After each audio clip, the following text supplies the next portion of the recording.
Bismillahirrahmanirrahim. Assalamualaikum warahmatullahi wabarakatuh.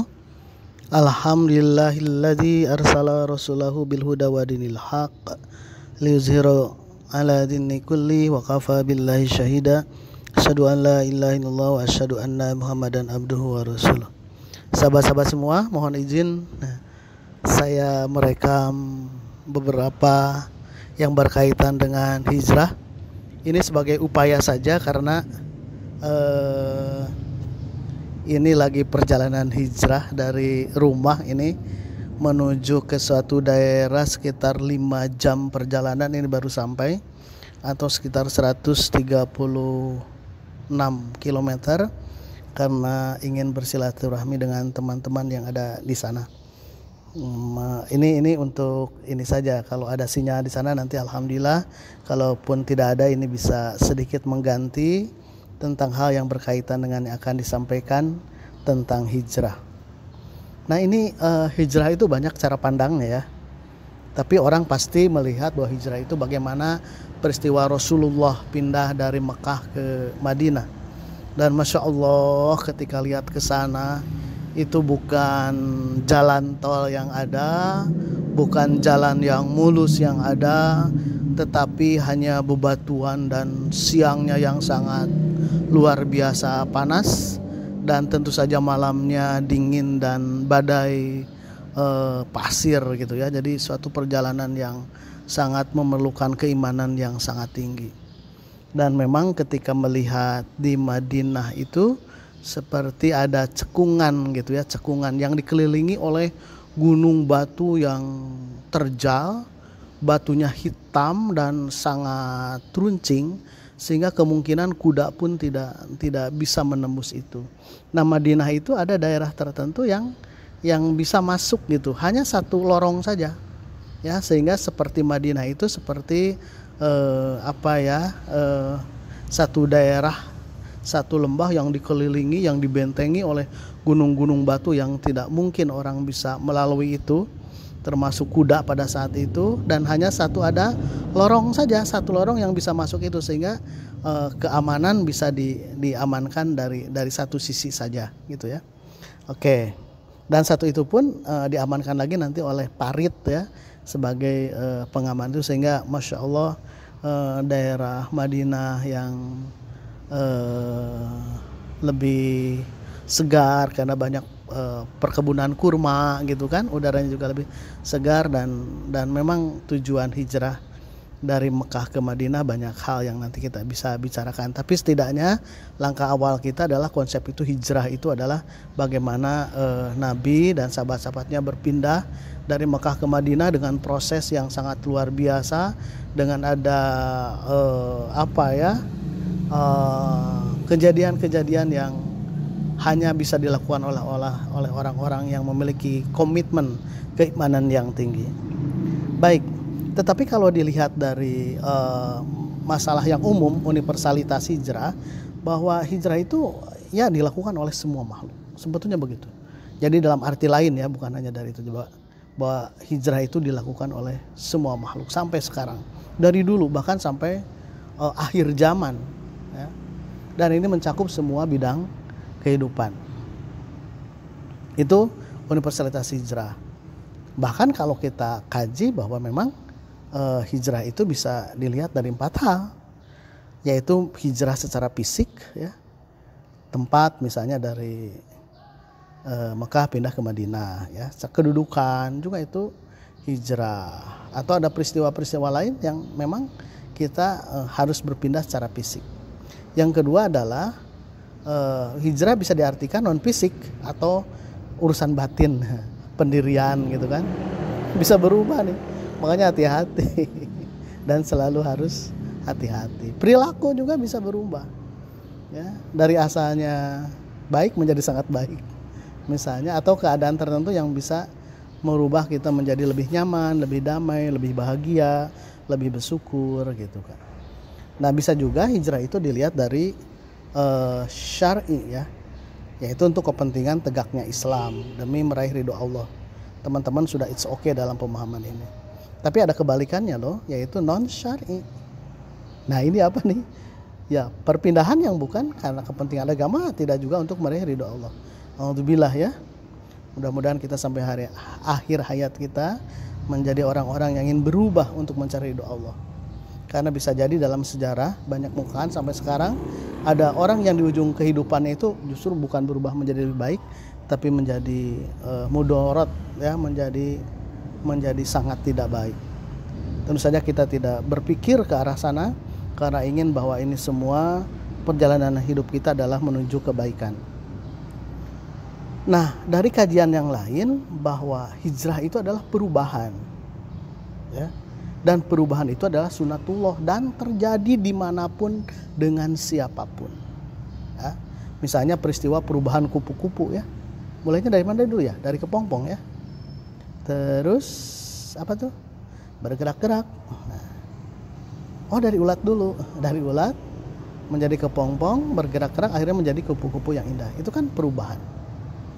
Walaupun ini sederhana, artinya bahwa bisa jadi seorang yang asalnya seperti ulat yang gitu ya, pokoknya begitulah, yang kurang asik banget gitu. Banyak orang-orang yang takut sama ulat, tapi ketika dia berada dalam kepompong, waduh, bisa jadikan sedang berpuasa, sedang semedi, atau bisa sedang itikaf gitu, maka dia berubah menjadi kupu-kupu yang indah, menjadi orang yang lebih baik. Makanya jangan membenci orang yang kurang baik ya, karena suatu saat bisa jadi orang tidak baik itu menjadi lebih baik daripada kita.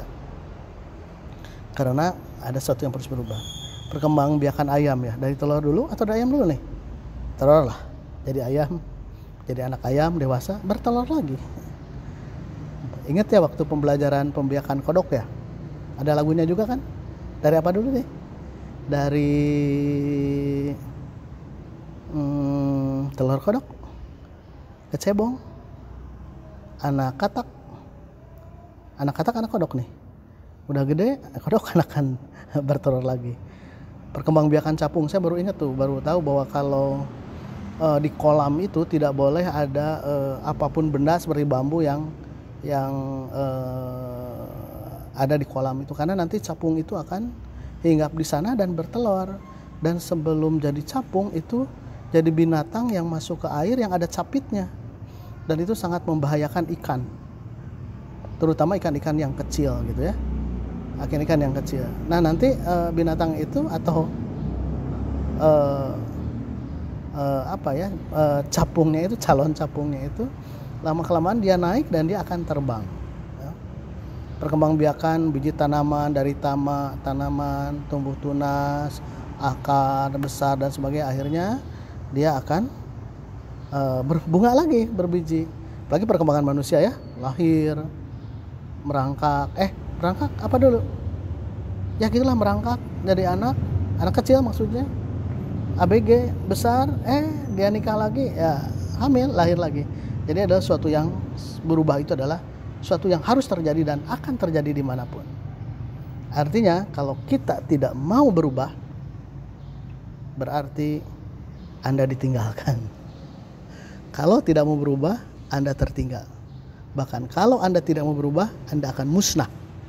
Kalau melihat dari kondisi atau pengertian dari pengertian bahwa hijrah itu adalah proses perubahan dan sunatullah, dan selalu terjadi kapanpun, dimanapun, dan sampai akhir hayat. Hijrah itu juga bisa diartikan adalah berpindah. Ini juga sunatullah. Coba lihat migrasi burung ya. Saya kurang tahu itu dari daerah tertentu ke daerah yang lain, burung sangat banyak sekali. Apa karena pada masa kawin, atau mungkin dia akan mencari udara yang misalnya musim dingin ke musim hangat gitu ya, ke musim panas gitu. Sehingga burung itu bisa berpindah, dan itu merupakan suatu desain Allah ya, sehingga burung itu tetap ada dan tetap berkembang. Kalau dia diam di sana, mati kedinginan. Gitu kan? Migrasi ikan, migrasi kupu-kupu raja, migrasi plankton, itu semua adalah berpindah. Ya. Ayo kita berpindah menjadi lebih baik. Ayo kita berpindah menjadi lebih hebat. Ayo kita berpindah menjadi ibadah lebih bagus. Ayo kita berpindah dari malas-malas baca Al-Quran menjadi ahli baca Al-Quran. Dari suatu hari tanpa baca Al-Quran merasa sesuatu ada yang kehilangan gitu. Bahkan ada masalah-masalah pun diselesaikan dengan Al-Quran. Ya, berarti itu migrasi. Kalau tidak seperti itu, migrasi ikan, ya ikan itu akan mengalami penderitaan, akan mengalami kematian, gitu ya.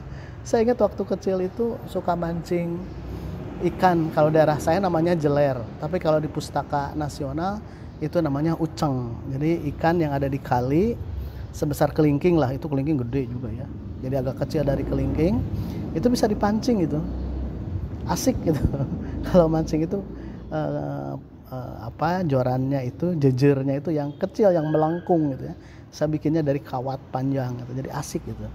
Nah ternyata jeler itu, uceng itu ketika mau bertelur, dia akan naik ke atas, ke celah-celah batu, tentu saja harus ada airnya ya. Tapi dia akan naik dan mengamankan diri, dan itu naiknya bisa vertikal. Jadi ke batu yang basah itu dia bisa naik secara vertikal. Migrasi, perpindahan. Ya, sehingga dia aman bertelur dan ikan itu selalu ada. Tapi saya baru tahu ya bahwa ikan jeler itu adalah ikan yang hanya hidup di air bersih. Daerah saya masih banyak sungai-sungai dan airnya bersih. Jadi rindu ya pulang kampung. Oke, itu migrasi. Jadi kalau tidak seperti itu ya kita selesai perkembangannya. Makanya ayo kita berpindah dari suatu hal yang kurang baik menjadi lebih baik. Nah tadi saya dikatakan bahwa hijrah Rasulullah itu diawali dengan Nabi Muhammad dakwah secara sembunyi-sembunyi ya. Terus kaum Quraisy menghalangi, kaum muslimin banyak yang disiksa, kaum muslim semakin banyak, makanya diperintah untuk hijrah. Walaupun mungkin tentu saja hanya bagaimana Islam itu menjadi tegak dan menghindari konflik-konflik yang ada, dan bagaimana tersebarnya agama Islam itu menjadi lebih luas. Nah, esensi hijrah sebetulnya adalah perubahan. Perubahan dari mana? Dari masyarakat jahiliyah menjadi masyarakat madani. Teman-teman it's okay, sudah paham. Perubahan dari kegelapan menjadi terang benderang, bahwa teman-teman juga sudah melakukan hal itu banyak sekali. Fastabiqul khairat ya, bagaimana kita berlomba-lomba dalam kebaikan. Bahkan semakin hari teman-teman semakin baik, semakin banyak pahala, semakin berkah, semakin berkelimpahan rezekinya. Amin. Dan itu adalah suatu hal yang esensi daripada hijrah itu. Dan itu adalah janji Allah, ketika kita hijrah maka kita akan menjadi lebih baik. Ya. Berlarilah menuju jalan Allah dan tinggalkan segala sesuatu yang dilarang oleh Allah. Itu adalah sebetulnya esensi hijrah. Bahkan kalau lebih detail bagaimana makna hijrah dalam keseharian itu, kita hijrah dari malas menjadi rajin. Dari malas menjadi ulet, bukan ulat, ulet menjadi ulet. Bagaimana kita asalnya penakut menjadi pemberani. Bukan takut dalam arti yang ini, tapi berani dalam hal tentu saja dalam kebaikan. Dari minder menjadi lebih percaya diri. Orang organisasi tahu banget ini. Tidak bisa suatu menjadi belajar lebih banyak. Nah, ini kaum milenial nih, dengan berbagai dunia internetnya, dengan dunia komputernya, yang usia lahir 60-an ini rada-rada lambat nih. Tapi kalau kita misalnya belajar lebih banyak, it's okay, dan kita harus semangat. Ayo yang lahir tahun 60-an semangat belajar lebih banyak.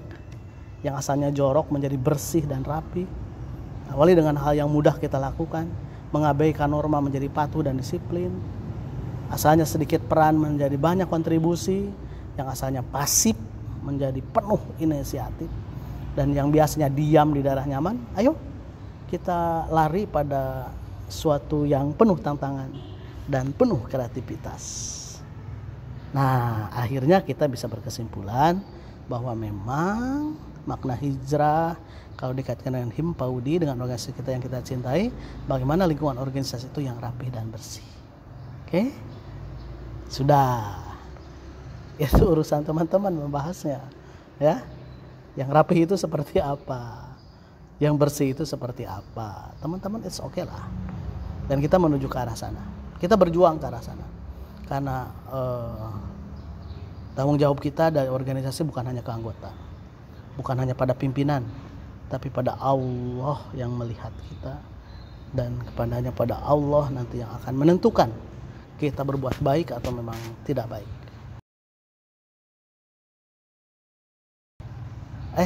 Berbuat baik atau lebih baik. Maaf, salah.